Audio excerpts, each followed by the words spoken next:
Is this thing on? Is this thing on? No drunk drivers. How we doing today, ladies and gentlemen? Welcome to another edition of No Drunk Drivers. Let's get right into it. How to mourn. How to mourn. Is there a proper way? Is there a proper way to mourn? We're about to discuss it. I try to give people advice through my experiences, and this video is no different than the others in regards to that aspect. In case you did not know, if you read in the description, in February 28th, 2018, I lost my wife and I lost my son, Braylon, due to a drunk driver. Yes, so I'm very familiar with the mourning process. Also, tomorrow's Shayla's birthday, and once again, I wanted to give people a reminder to go ahead and send in your protest letters if you have not done so already. My previous video has all the details. That way, you can go ahead and get it done. You don't have to be a family member. You don't have to be someone who knows myself, Shayla's family, or anybody. You can be a total stranger. Total stranger. You were moved by the story. Maybe it was something that I said, something relatable. Maybe you had relatable experiences, similar experiences, what have you. Just send it in. All the information is on the previous video. And the family and myself will greatly appreciate that support. There's still time. So, but we're running out of time. Let's go ahead and get it in. All right. Now let's get into the video. How to mourn, and is there a proper way to mourn? I'm going to go ahead and give you the quick answer. The answer is no. No, there is no proper way to mourn. There is no proper way. Now, people mourn privately. They mourn publicly. They do it in many different ways. Some people do a lot of posts. Some people do like myself. They make videos, um, what have you. But there is no proper way. You do just have to go through the stages. You got to keep pushing forward. Keep yourself busy. Keep yourself occupied. Don't just sit there and get lost in your thoughts. That's one of the things that I know that's helped me out throughout the years is always staying occupied. Hence, you get to see this face right here. That's part of the reason why I'm here. It makes me feel good. It's kind of like therapeutic in a way. And I've talked to people who've experienced similar circumstances. I'm going to give you a little look behind the curtain, if you will. It's going to be a lot of people reaching out to you during the mourning process. Of course, you have the funeral and you're going to see family members, friends, relatives, people who you haven't seen in a while. And yes, most people, they're coming from a good place. I'll say that. They come from a good place. But just like with anything, there's a right way to do it, there's a wrong way to do it. Sometimes the intent does not match where your heart's coming from. So you may have good intent, but in all reality, probably could have done better without that advice. Yeah. So I'm telling you this to be careful on who you take advice from. I would say more start off with the people who have endured similar circumstances. Now, that doesn't mean that people who have not endured similar circumstances will not give good advice. It's kind of a crapshoot because you really don't know what they're going to say until they say it. And there's been a few times when they came up to me and it's about the first 3 or 4 words, I'm like, oh my goodness. Are you really saying that to me? Like, are you really thinking about what you're saying, what you're doing? Like, you're actually causing more pain than helping. I know, but how do you tell someone that? That's tough. That's a tough situation. Um, and what I did, I just endured it. I went through it. I shook my head. I act like I was paying attention. But in all reality, I was blocking out most of that, most of the words. Not from everybody though. I don't want people to get the wrong idea that if you talk to me about something and oh, this guy over here, he talking about he just blew me off. Well, wrong words. I know how the youngsters. Pause. You know how you guys are. He totally ignored me. Man, you got to change your whole vocabulary just to talk to you, you young fools. Man, y'all going overboard with that. But anyway, no. So that does not mean that I was not paying attention to everybody. There were a lot of people who offered some good and great advice. And when I think back, when I reflect on those conversations, most, if not all, came from folk who have endured similar circumstances. Um, Such as in my case, because everybody's case is going to be different. So if you lost a mother, try reaching out to somebody who lost their mother. You lost your father, try reaching out to someone who lost their father. In my case, I lost my spouse and I lost my son. Now, this is very, very, I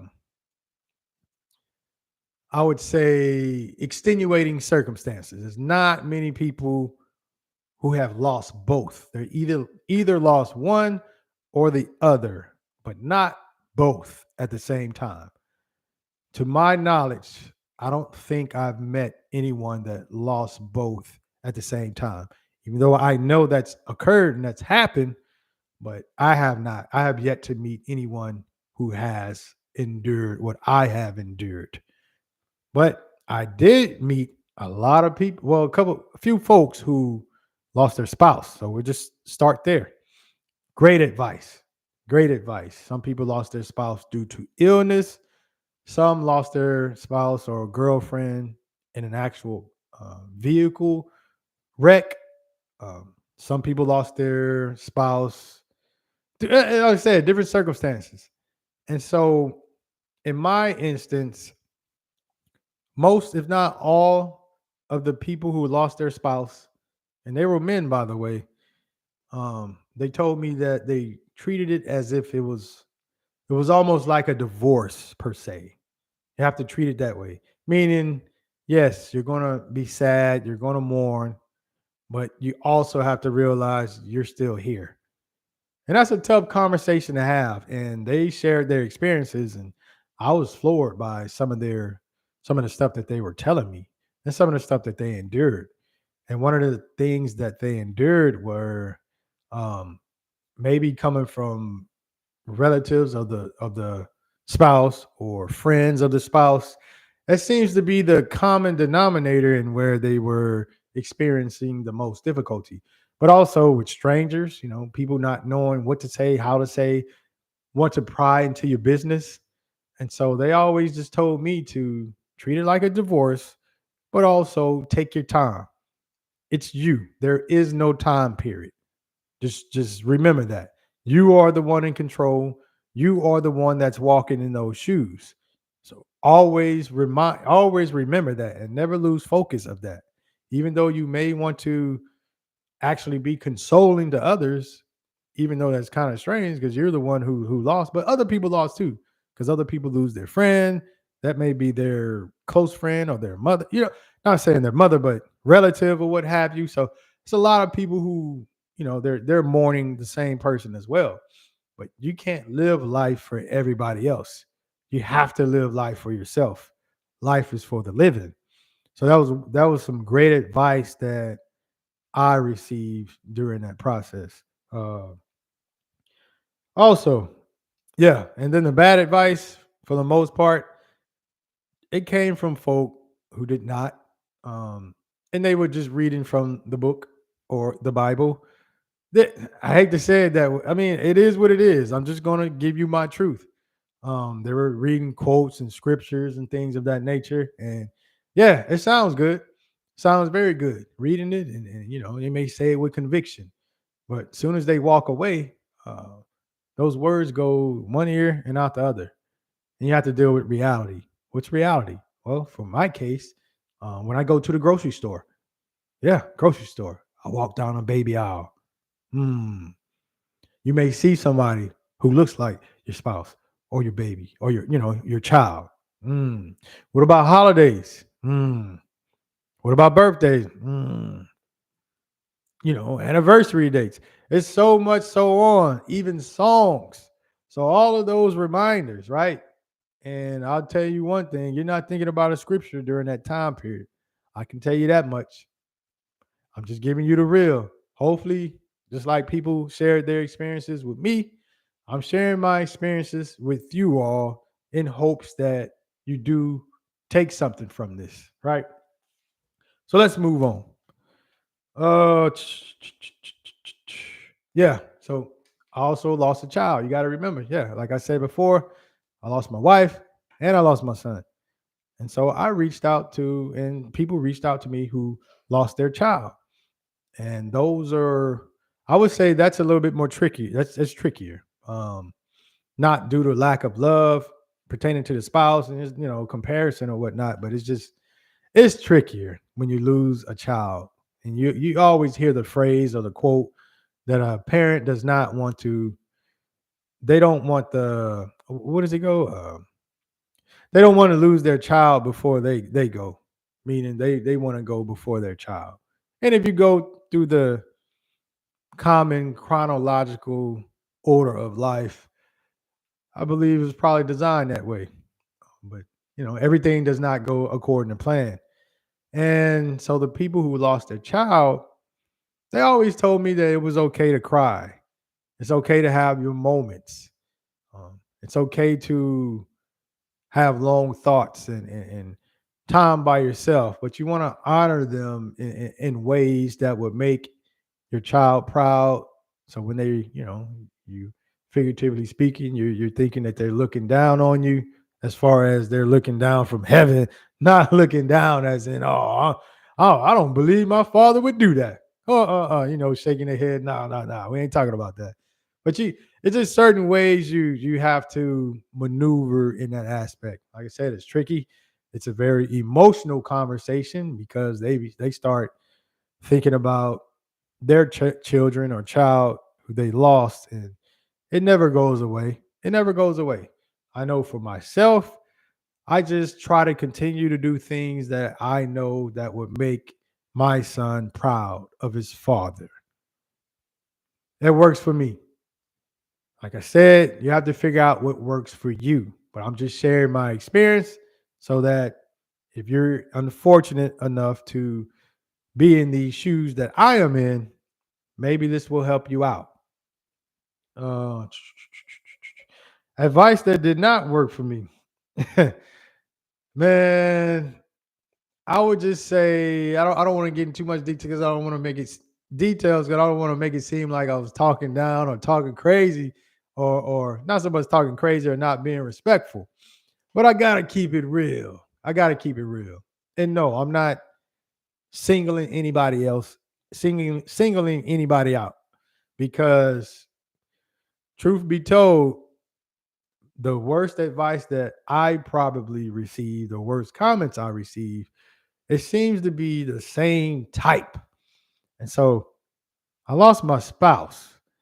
And there were a few people that would say, you talking about her so much on these videos.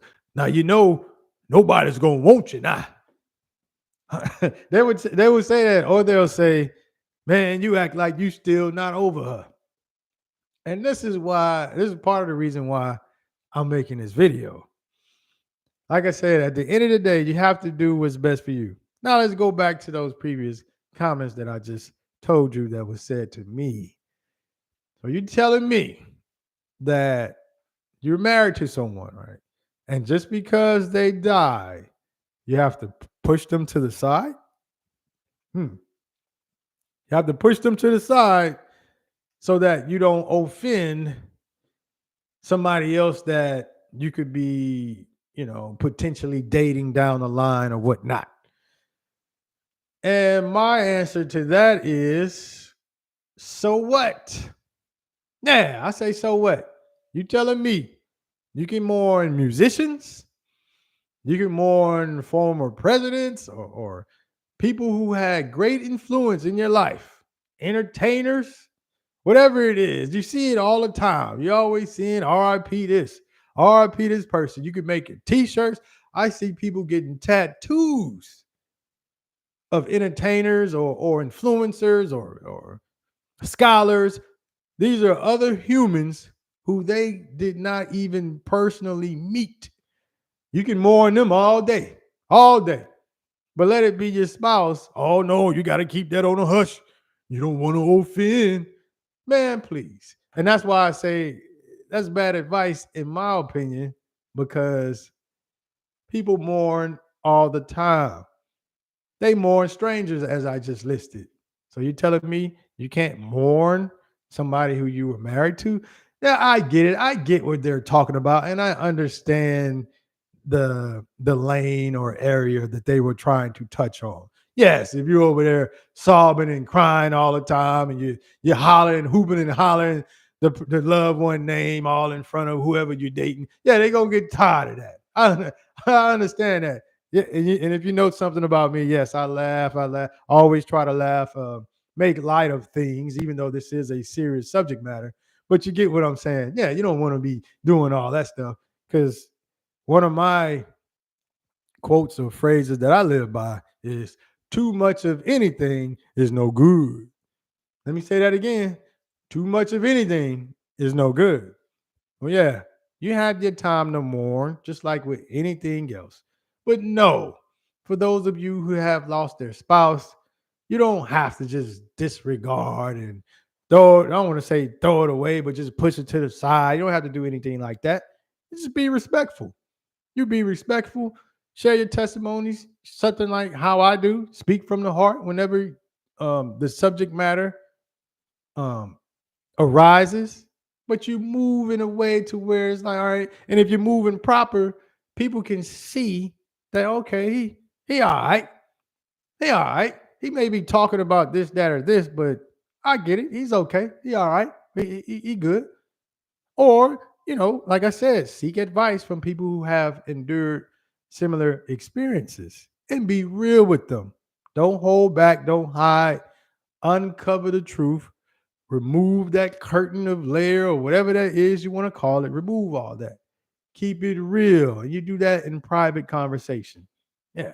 But just like in due time with everything else, um, life move forward. Time move forward, never backwards. I don't make the rules. That's just the rules of the creator. And I am in the land of the creator. There's no other land. That's it. We're on earth. So I move by the laws of the creator. He made it, the creator made it to where time moved forward. We can go backwards. I would go backwards to be with my, hell yeah, be with my son. Hell yeah. And other loved ones. I didn't lost my mom, my father. There's plenty of people I've lost. I would love to go back and have moments with them. But the creator made it to where, hey, you move forward. If the creator wanted it to where we can go backwards, the creator would have made it possible. It's the way I look at it. So I just move by the laws of the creator. While you're on earth, you're going to experience emotion. You're going to laugh, you're going to cry, you're going to be sad, you're going to be mad, angry, all of that stuff. So while I'm on earth, I'm going to continue to experience those emotions. And so should you. Even though you're mourning, you're still human and you have to follow the laws of the creator, whether you like it or not, because these are the only options you have. Even if you're saying, hey, I'm disregarding everything you're saying, all right, well, what are you going to do? Be stoic? All right, you can still do that, but you're still falling under the laws of the creator, meaning what you can do humanly possible. That's what I mean by the laws of the creator. Whatever the creator allowed for you to do humanly possible, that's the law of creator. That's the way I look at it. And so should you. Like I said, I'm here trying to give you advice. What else? At the end of the day, in closing, you have to do what's best for you. You are the one that's walking in those shoes. You are the ones that you are the one that's going to have that alone time. Nobody else can tell you how to feel.